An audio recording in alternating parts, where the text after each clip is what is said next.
Hey guys, welcome back to the YouTube channel, and today I'm going to review the Maybank XL card. This is a new card created by or launched by Maybank just a couple of days ago. There are two different cards here. One is the miles card and one is the cashback card. First one, I'll talk to you more about the difference between both and just summarize the card in general. And next, I'll dive deeper into the miles card and why I think that this can replace your Citi Rewards plus Amaze card now that it's been nerfed. Okay, now let's dive deeper into the cards, and I have a couple of slides here.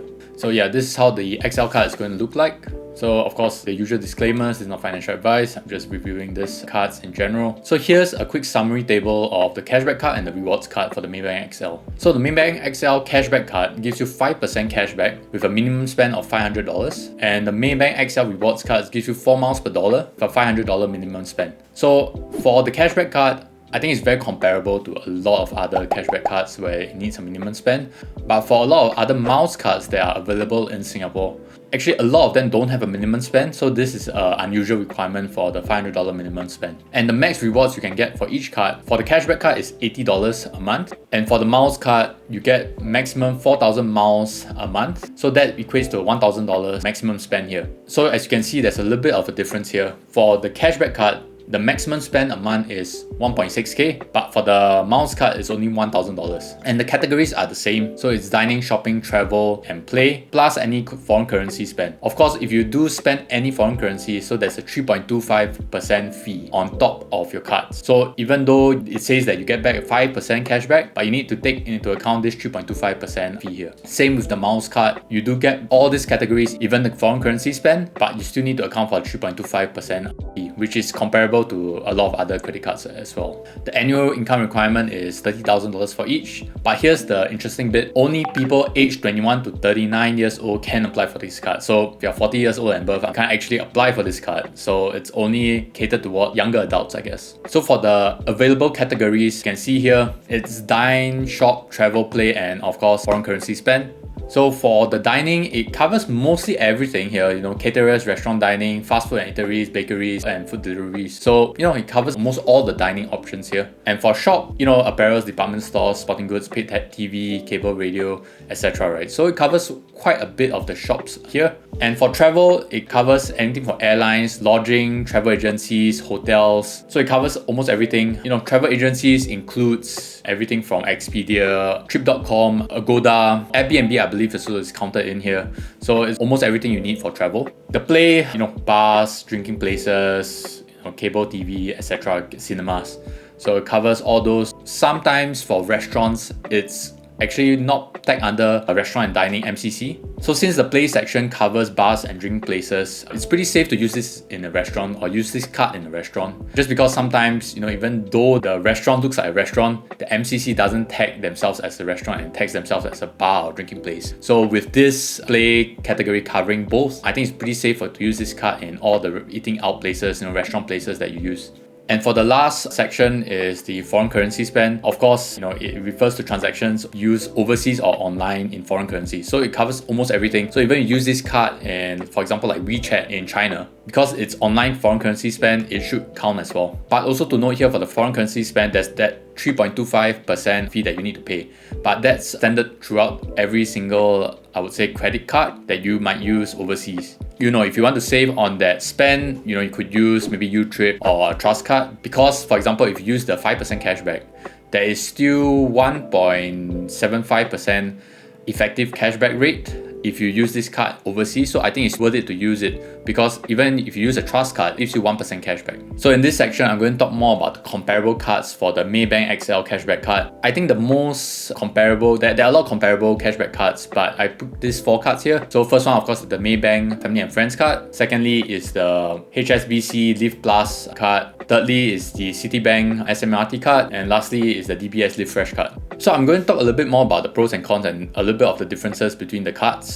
So starting off with the Maybank Families and Friends card, even though it's an 8% cashback rate, it's only on selected categories, and you can only choose 5 out of the 10 categories. Categories are pretty wide. There's dining, transport, online spending, entertainment, data communication, and also groceries, pharmacies, retails and pets, sports and apparel, and transportation. So you can only choose 5 of these, and the maximum of each category you can spend out of the 5 is $312.50. Yes, there is this 8% cashback rate, but it's a little bit more difficult to use. So for example, if you are big on spending on dining, you might burst this $312 cap every month. So it might be better to use the Maybank XL card actually, because there's no maximum category spend, and it's the $1,600 cap is on every single category. So next, for the HSBC Live Plus card, there's 5% cashback on dining, shopping, entertainment, and petrol.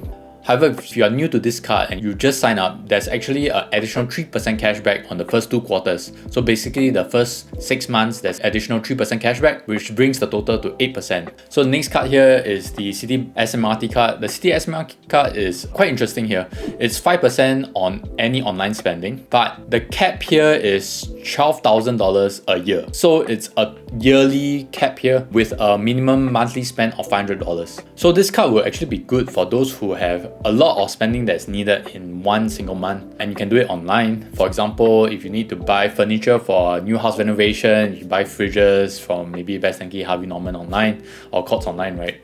So you can use this card pretty effectively, and there are not a lot of other cards that give you a yearly cap here. So a lot of cards nowadays gives monthly caps only, like all these 4 cards here is all monthly or quarterly spending caps. So SMR stand out in this aspect. So the next card here is the DBS Live Fresh card, and it has 6% cashback on shopping related MCCs. And for this card, the maximum cap a month is about $833 with a minimum spend of $800. And another thing interesting about this card is that for Asian destination that you go overseas for and maybe you spend this on foreign currency, the card actually gives you 3.25% additional bonus cashback for foreign currency spend for selected Asian destinations. This is to offset the FCY 3.25% fees. So effectively, this cashback card gives you 6% plus 3.25% cashback on overseas spend for selected countries. And the selected countries, I believe, is all Asian destinations, for example like China, Vietnam, Thailand, all that. So to summarize a bit on the cashback card, I think it's not bad what the Maybank XL credit card is doing for the cashback card, because the monthly cap is actually quite large, 1.6k, and also they don't do this specific categories thing like this Maybank Friends card, right? So I think it's actually pretty easy to use, and it's pretty wide what they can use these cards for. So in this section, I'm going to talk more about the comparable miles card to the Maybank XL Rewards card. So all these cards give 4 miles per dollar, and of course I'm going to start with the Citi Rewards plus Amaze combination. What you do is you link the Citi Rewards card to your Amaze card, and you take your Amaze card and just tap it everywhere, and wherever you tap it, you get 4 miles per dollar. Because the Citi Reward actually only gives 4 miles per dollar on online transactions,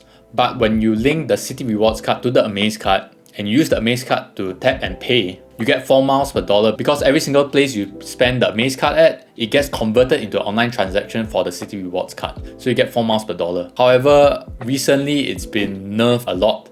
So every time you spend in Sing dollars with the Amaze card, you actually have a 1% fee.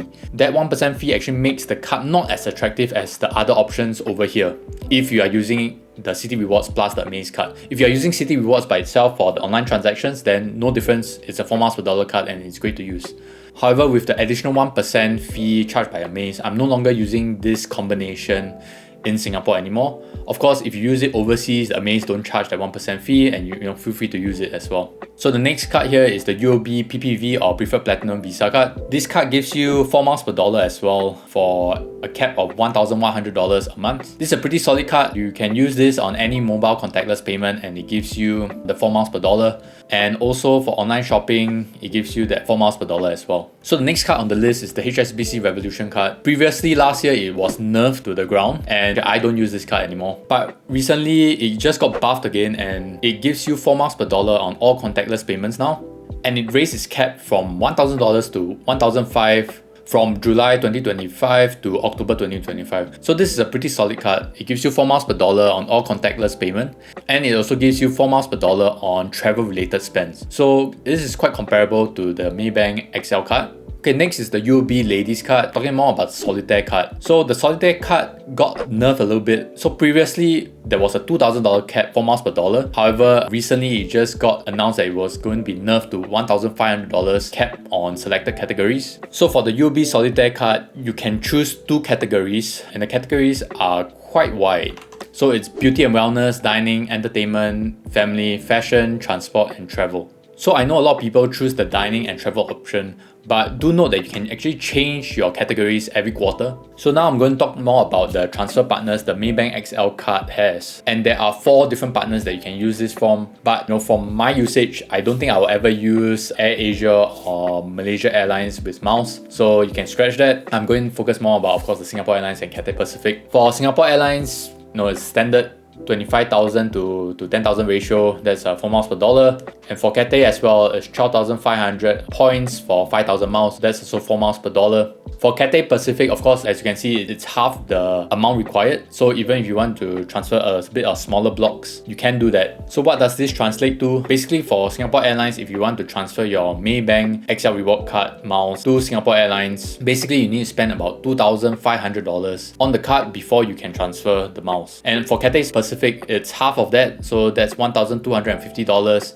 So you need to spend $1,250 on the Maybank XL reward card in order to transfer your points to Cathay Pacific. The expiry date for the miles is actually pretty short, so it's about 12 to 15 months. So you do need to take note whenever you do spend on this card and use it to try to transfer your miles within a year's time. Of course, there's also a conversion fee. The conversion fee here is $27.25 every time you convert. So it's of course best to accumulate miles over maybe 9-10 months, and then after that transfer it into Singapore Airlines or Cathay Pacific with that $27 conversion fee. So to summarize the Maybank XL card, for the cashback card, I think it's a pretty solid option. It has a 1,600 maximum cap per month, which I think is quite generous. That gives you a maximum rewards of about $80 cashback a month. The categories are also very easy to use versus other cards like the Maybank Family and Friends card. So I think this is a very solid option if you're looking for a cashback card. For the Maybank XL rewards card, I think it's also a pretty solid offering. So it gives you 4 miles per dollar, like a lot of the very good miles cards, and the cap is also $1,000, which is pretty standard, I would say.